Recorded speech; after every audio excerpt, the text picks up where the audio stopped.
Right, morning everyone. My name's, as Susan said, I'm Deirdre Buckley, and I've come from Craftspace, and we're a Birmingham-based craft development agency, and we're one of the region's MPOs. And I've come really to just offer some ideas and possibilities about working with libraries from the conversations I've already had with people this morning. I know you're already doing lots of stuff, so this is by no means the only stuff that you could do with libraries, but it's just some thoughts that we've had about ways in which our work, and we work primarily with contemporary craft makers, could have a relationship with libraries. And I hope the idea is that it'll maybe just give you some food for thought, really. Just the introduction there has really got me excited about all the other things that you could be doing in libraries. So I hope what I'll do is just give you a sense of different possibilities. So, first of all, who are Craftspace? We're a craft development organisation, so we work primarily with contemporary craft makers. We work to push boundaries and perceptions of craft practice, presentation and learning. We try and build relationships between artists, people and organisations. We explore crafts in diverse social and cultural settings. We work both nationally and internationally, and we do this through a programme of exhibitions, research and participatory projects. And we've been going for over 20 years, so we've been going for a long time now, and we try to be open to new and thought-provoking ways of working. We're a small organisation, there's 7 of us maybe, various people part-time, but I think what we try to do is always to live up to those ambitions, so that's who we are. In our work, we try to be supportive and developmental, and we try and look at being supportive both to the communities that we work with, so in this case it would be the libraries, and to the makers or artists that we're working with. And we try to enable the sharing of skills and knowledge, and we see every bit of work that we do as a partnership, really. So any project, we try and look as a whole, and that we're all learning. So we don't see really us as delivering, we see us as developing partnership work together, and that we learn from you, you learn from us, we learn from the artist learns from the audience. It's a collaborative process. Each project is bespoke, and we try and involve the artists, the participants and the partners in the planning, development, collaboration, documentation and reflection. And we also sometimes undertake consultancy to facilitate and develop arts-related commissions and initiatives. Now, working with libraries. This is an image from a comic illustrator called Maeve Clancy, who we've been doing lots of work with at the moment, but I just liked it as a picture, so I thought I'd pop it in. Why should libraries work with the arts? Well, when I was thinking about this presentation, I just really came up with a list of things that I thought were reasons why there should be opportunities and relationships between libraries and arts, and you'll have others, but this was just my thoughts and reflections. So, to invigorate your environment, new and different things happening.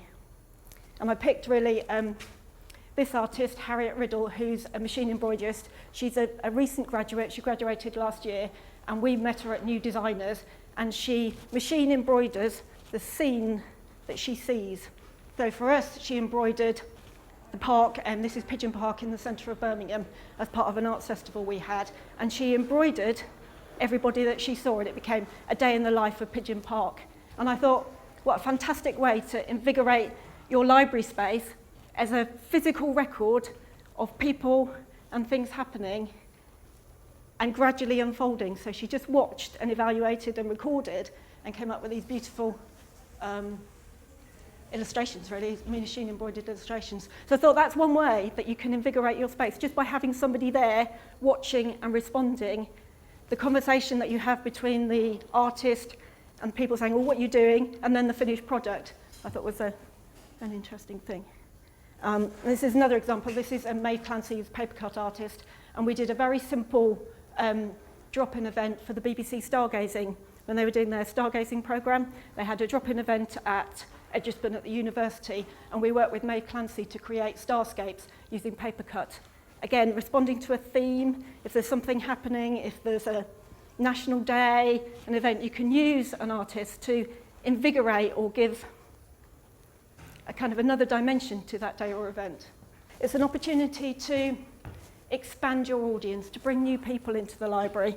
And one of the things that we try and do is develop projects that bring people who haven't had experience of contemporary craft into opportunities to work with contemporary craft. So this is a project called Time in Print. It worked with a group of African Caribbean elders with Whittick House, and it was a partnership with the National Trust. And it brought a group of people who had no previous relationship with Whittick Manor, and got them to explore the history of Whittick Manor in relation to themselves. And they worked with a printmaker and a wallpaper designer to explore images and create some fantastic wallpaper. And I thought, again, wouldn't that be fab if you created a wallpaper for your library and changed the space, changed the environment. But that wallpaper wasn't just wallpaper, but had a relationship to the history or the locality or to something that was relevant to the community which you served. And that's some of the wallpapers that came as a result of the project. I could just imagine a wallpaper library and a tea party, or I don't know, it'd be fantastic if you could just transform the space. And also it was that thing about bringing a group who had no previous experience of that place and showing them the relevance to them, showing where, because it's always been there, but actually giving people access to that. This is another new group. This is our current project, so it's very early days. But we're working with a group of young people, 16 to 25, who have had experience of mental health issues. And they're currently working with, I don't know if she's in the picture, a craftivist artist called Carrie Reichardt, who, a craftivist maker, uses craft and activism together. So she's making work with a political message or a social message, and she's working with this group of young people to explore youth mental health and to talk about the issues around youth mental health and the preconceptions and stigma associated with mental health. And I thought, again, somebody talked about fitting in with the health and well-being agenda. Actually, you could work with a specific user group that may or may not access the library and explore some of those issues. This is a project working with, again, a group of African Caribbean elders, but they were a Workers' Education Association group, so a learning group, and they explored their history and their heritage through photography and jewellery and created these set of pieces which related to themselves. There were personal histories which could then be displayed in the library, I thought. And then I'm sure people have done this already, but libraries are fantastic social spaces, and they're a great place to introduce audiences to art. So small-scale exhibitions. This is part of our Making Moves project, and this is an exhibition at Stafford Station. And one of the things we're interested in is small-scale exhibitions in non-gallery spaces, and the opportunity that gives for conversations and dialogue, and just introducing new kinds of work. This exhibition works with artists and new graduates and puts them together, and they work together. And then it's been displayed in hospitals, in stations, in leisure centres, lots of different kinds of spaces. And libraries are a fantastic opportunity, really, for that kind of small-scale touring exhibition, particularly because you have a network and you could move across, a whole set of libraries and actually different people accessing, and you've got an economy of scale because you all invest in the one project and then it tours around. And it gives also the opportunity to invigorate it in different ways. At each venue you can have a different event, you can have a different participatory activity, you can do something different. But it's amazing the kind of a power of just a nice object in an unusual space. And you suddenly think, oh. And then another exhibition type project that we did was called Curious About Craft. It was a mobile project using the City Council. Don't know if anybody's familiar with the City Council, have those mobile buses that tour around. We did a project with one of them which was called Curious About Craft, and it was a small-scale craft exhibition which was animated by a number of residencies, getting people to explore the notion of guerrilla craft, so different kinds of activity in different kinds of spaces. So that's it out and about, in front of a church. It did go in front of quite a few libraries. I know I did one by a library, shopping centres, different kinds of spaces, giving people the opportunity to engage in craft in a different way. And then I thought you could explore the written word in a different way, create new kinds of books. This is Maeve Clancy again, and she's made a series, not for us, but for another project, of pop-up books. I thought, how fantastic to have a pop-up book project. And she also makes large-scale physical, I don't know how you describe it, interventions that take up the whole space. Imagine a story in paper that you walked through that transforms your space. You could have a partnership with a poet or a writer. It'd be really fantastic. And I think her work and people working in paper is really exciting because you've got your printed form and then you've got this visual form. This was another project that we did a long time ago, but when I was thinking about possible library projects, I thought, oh, actually, that's quite interesting. It was focusing on a particular element of the history curriculum for Year 8 students as part of Creative Partnerships, and they looked at the Black Peoples of the America strand, but they worked with a printmaker to make a story banner. And actually that then was a resource that was used for the teaching of the Black Peoples of the America strand of the curriculum. And again, that idea of creating different kinds of books or different ways of telling stories or different ways of giving information, I thought was really interesting. Could you create something that you could roll out that talked about an issue, or could you create something that related to the local history that people could look at? So I thought that was a possibility.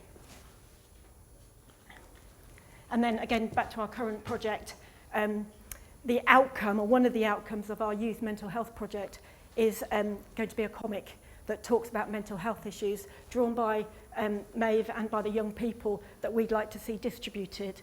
And again, that idea of creating a new kind of publication, something that's created by the people of your community, that sits in your library, but has the quality of a finished book. And actually, how do you marry the two together?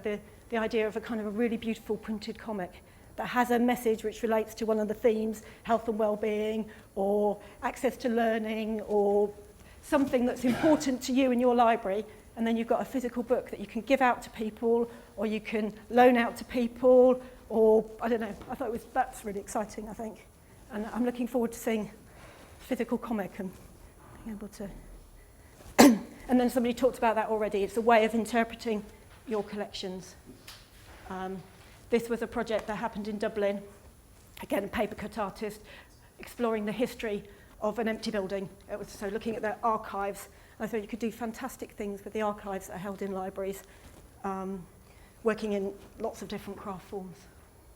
And you could show those physically, but you could show them digitally as well. We've been working a lot with artists who use digital methods to capture their work, and that's another possibility.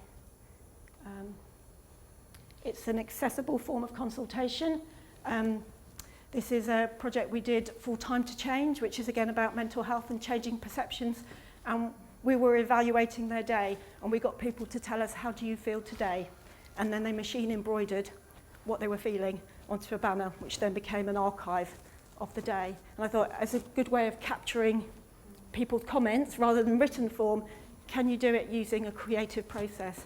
So you could stitch, but this worked really beautifully. People wrote their comments, and then they put them onto their fabric, and then they machine embroidered. And we created this beautiful long banner reflecting people's feelings at that moment. And then there's a potential commercial benefit, I thought. Can you make things that you can sell? And this is, again, a very recent project for us, where we have a women's craft collective called Shalanu, who make jewellery. They're made up of newly arrived and migrant women. And they were commissioned by the Herbert in Coventry to make some bespoke jewellery for the Caught in Crossfire exhibition. And they went to visit Coventry Cathedral. They accessed the archives at the museum. And then they went on to make some beautiful drawings. And from those drawings, that's all their ideas and work. That's the laser cutting process. And this is the jewellery that they made, which is currently on sale in the shop at the Herbert. And I thought not only the product, but the process would be a fantastic thing to showcase in a library, particularly libraries that have shops or relationships with shops or tourist information centres, if they still exist. I know they're kind of going up and down, but there is that opportunity to make something which can then be sold. And actually, if the process behind the making is genuine, then it's not just the thing, it's the process behind it, the learning behind it. This is a teenage cancer unit at the QE. And we did a project with them, transforming their space. We worked with the young people to develop a space which was more appropriate to their needs. And they worked with a team of designers to create a more social space, a more comfortable space, a more appropriate space for them, which was also clinical and clean. There were lots of challenges because it was a cancer unit, but just that idea of transforming your space. Could you work with an artist to make a small change to your space, to add some thing onto the skirting board or something in the windows? But actually, that was quite an interesting process, particularly if somebody's worked, like, there's some really nice small details working in laser cut onto the wall. So I thought that was a possibility. And this is a series of knitted benches. And this is a partnership project with Trevor Pitts. It's a project he'd been working on anyway. But I like the idea of all the benches creating a new social space. So can you create new spaces using crafted objects where people sit differently, they talk differently? I think Jessica talked about picnics. Could you use craft to create physical things that transform your space and give it another function or another purpose? So I like that idea of a new social space. And then finally, I'm very nearly there, just some thoughts about how it could work, possibilities for what you might do. You might have an exhibition, we've talked about that already. You might have a residency. This is Charlotte Hughes-Martin, and she was in Making Moves, and what she was interested, she based herself in a hospital, and she talked to people that had experience of glass production, and then as they were there, she engraved onto found glass objects that had come from the factory the comments that people made. And I thought that's a really lovely way of responding to people in their environment, relevant to them, and producing something beautiful that can then be displayed. So I thought that's a nice way of thinking about it. Could be an intervention. You may not want something quite so messy as this. This was for the closed show Life, and it was live with our young people who are 16 to 25, and they worked with artists to transform the space and to create continuous lines of machine embroidery, but something that changes your space. So an intervention. A commission could be a trail, it could be a book, it could be physical objects. I know Jessica again was talking about things being placed on shelves in libraries.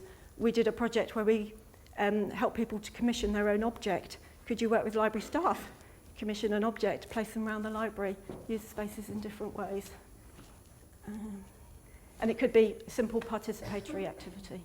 So sorry, I feel like I've talked a lot, given you lots of different things, but I just thought it was worth offering out possibilities, things to think about, and then there might be things that you come back with and think, oh, I was really interested in that element, because there are a whole load of different things that you can do, and stuff you're already doing, and ideas that you've got, but it's actually about, I think the important thing is about having the conversations and opening up as much as possible, because then something exciting will happen.